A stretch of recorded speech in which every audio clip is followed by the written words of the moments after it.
Love to see some classic KROQ here. This replay from Calamity from recent tournament, he said, where the blessed units for Lizardmen were allowed to be taken with certain lords. As Hand of the Gods pops off for KROQ is going to do some massive damage to those repeater crossbows. Let's take a look at Calamity's build here. KROQ up on the Carnosaur, and you don't see KROQ a ton, mainly because he's decently expensive, and the Carnosaur is not the best anti-large monster in the game, probably one of the lower tier ones to be honest, but that's all good. Should be good to see here, paired with the Solar Engine, of course. Has some nice ranged attacks, has that Vigor refresh, just very small and slight, but will make a difference over time. Skink Priest Beasts, lots of Skink Cohort, Old One Spear Riders over here, Velocodon Hunters, and we've got Blessed Spear Riders over here. Honestly, I forget how much they cost in relation to the regular Spear Riders, but they just have a little bit of extra armor, a little bit of extra speed, attack, and charge, and a tiny bit of extra health as well. So just better all around, to be honest. And up against them, Dark Elves here. We've got some repeater crossbows doing some nice initial skirmishing. Supreme Sorceress of Beasts, Bleak Swords, Cold One Knights, and Dark Riders. So both builds prepared properly for war here. Should see some clash of Lizard Cavalry, which is definitely going to be a good time for all, especially Empire players who are sick of being terrorized by Lizard Cavalry. Dark Rider crossbows getting some damage on skinks, but this is entirely cost-effective from the Lizardmen's perspective. Taking the damage on the skinks, of course, prevents that damage from going on these very expensive Blessed Knights. They're not knights, they're riders, but still, they're like knights. Yeah, a little upgraded Flock of Doom there from the Skink Priest of Beasts. And blinded contact effect also hitting from the Solar Engine.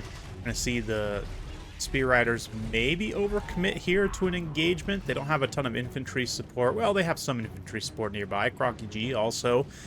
Single entity heroic killing power.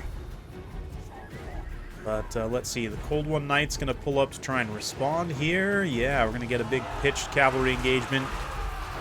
Looks like a Curse of Onraer from the Supreme Sorceress of Beast. Going to hit one of these Blessed Cold One Knights. They're not faring overly well in that engagement. Really nice breath attack placement as well here. Going to do some good damage and apply that noxious breath, noxious gas contact effect, which does decrease melee attack pretty significantly. So those Blessed Spear Riders definitely having a pretty bad time there. The one unit does manage to pull back, but across the board, Lizardmen just kind of clashing here. Cold One Spear Riders and Knights in a fairly even engagement initially, but then the Velocodon Hunters are going to swoop down and try and equalize things a little bit there. So pretty bloody back and forth right now. Both sides, Lizard Cavalry just absolutely clobbering each other, which is what we came to see. So let's get in close. As the Dark Riders they're Dark Riders basically, right? The Cold One Knights are pushed back by the Cold One Riders. Dragon's gonna stomp onto the ground here. Let's see if KROQ responds. Taking some serious crossbow fire right now. Solar Engine's continuing to pressure those crossbows, try and prevent them from firing as much as possible, but easier said than done. Skink Cohort gonna unload their javelins perhaps, and the Blessed Spear Riders really didn't do a ton, to be honest.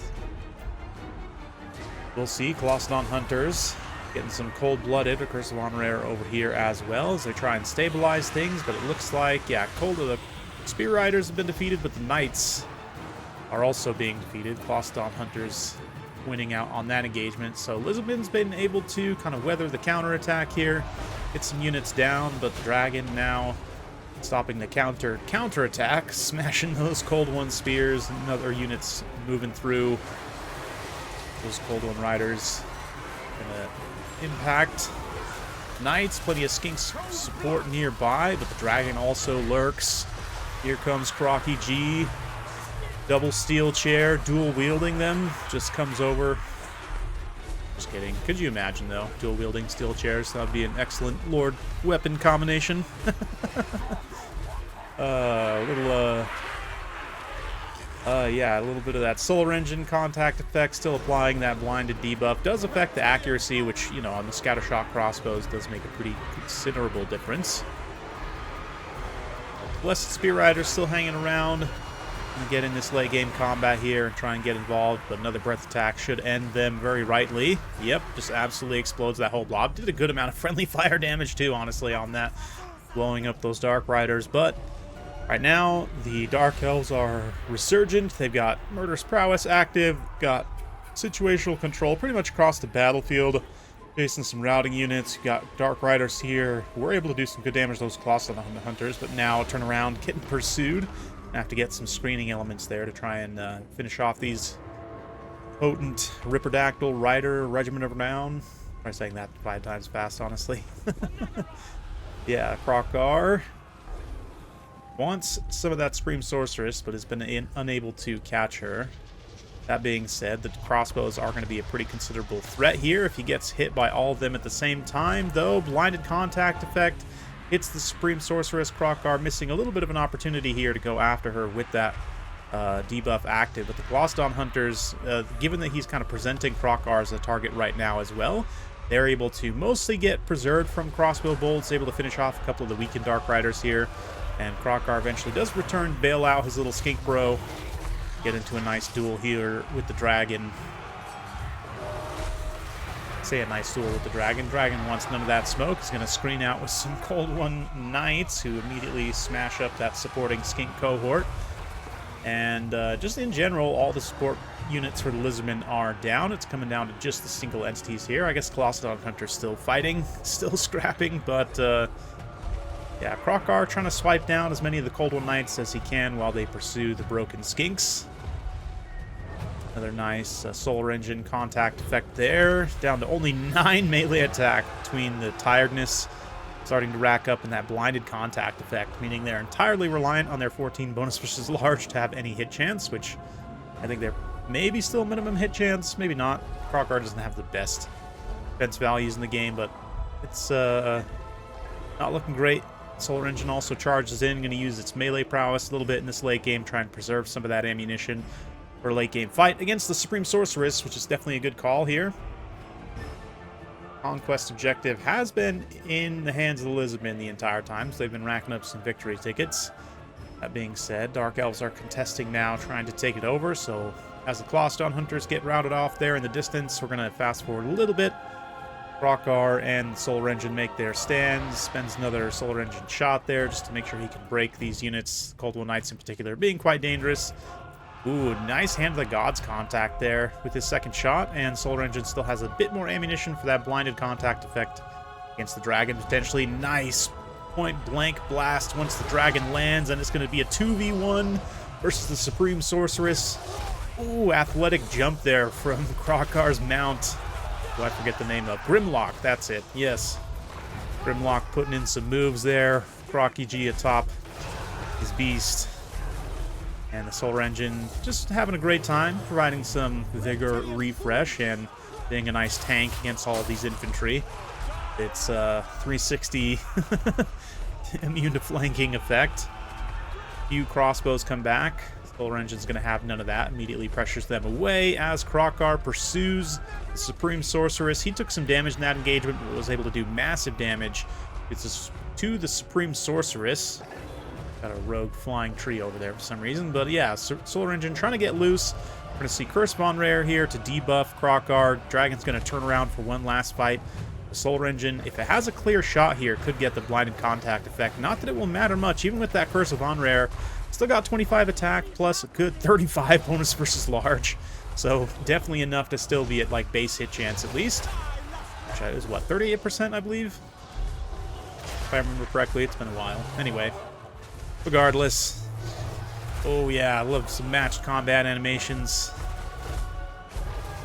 Dragon being bested by KROQ, holding himself with that cold-blooded, manages to finish off Dragon Sorceress, and despite that balanced power, for some reason still showing in the Dark Elves' favor ever so slightly. If leadership routes will soon make that not the case, but just in general, I mean, the Bastiladon by itself could finish this off against all of these very tired infantry.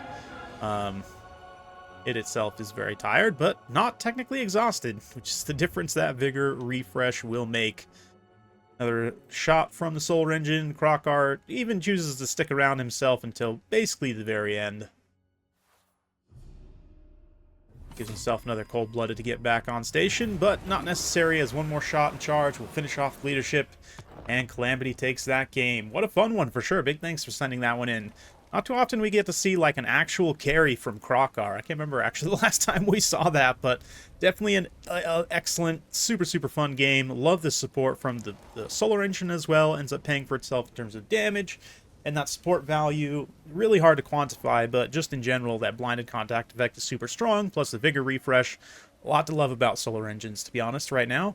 Yeah, the Cold One Spear Riders, the Blessed ones didn't do a lot. I mean, they're basically not that different, right? But Clawstone Hunters managed to get some pretty decent support value. Not quite pay for themselves, but still, skinks across the board, fairly cost-effective, especially Skink Priest with just a couple spells on foot, like less than 800 gold, 600 gold, something like that. It's very, very cheap. So, yeah, the Supreme Sorceress also pretty decent value there, although given her cost up on the dragon, probably need a little bit more out of her. Honestly, if he had Soul Stealer instead of Lore of Beasts, if he had taken Dark Magic and just casted Soul Stealer to heal himself and for single entity damage, probably ends up winning that and is able to finish off KROQ, but, you know, nice to see something maybe a little bit off meta with the Lore of Beasts. A couple of the Cold One Knights did quite well out of all the Lizard Cavalry. They managed to do the best here. Dark Rider crossbows, also decently cost-effective in a couple cases. But, yeah, it's interesting that a lot of these extended roster units, yeah, I like this idea a lot of, I think it was, did he say it was Tequila Sunset's tournament? Associated with Vermin League. Yeah, it's basically like these extended roster units. Okay, so they are literally just the same price as the base unit variant. If we come in here and turn unit caps off. Yeah, 1100 versus 1000. Okay, so there is a very slight difference, like 100-point difference, which, given the extra stats, is that worth an extra 100 points? Probably.